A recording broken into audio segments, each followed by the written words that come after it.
আমার মা যে আমাকে বলেছিল আমি নাকি খাওয়া ছাড়া কিছুই বুঝি না, আমি নাকি খাওয়া ছাড়া কিছুই জানি না। তাই ভীম মাকে বলছে, ও মা তুমি বলেছিলে না আমি খাওয়া ছাড়া কিছুই জানি না, তুমি আমার কাছে চাইলে কৃষ্ণ দর্শন, তাকিয়ে দেখো মা, তাকিয়ে দেখো আমি তোমার কৃষ্ণকে এনে দিয়েছি। এবারে তুমি খুশি তো? এবারে তুমি খুশি তো?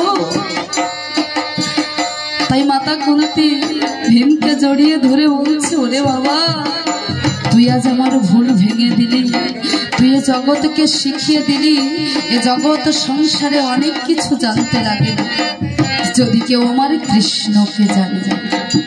তাই মাগো ভগবানকে ডাকতে হলে আমাদের স্বভাব কেমন থাকতে হবে? বদনে থাকবে হাসি আর নয়নে থাকবে আমার গোবিন্দের জন্য দুফোঁটা নয়ন বাড়ি বাড়ি। ছল ছল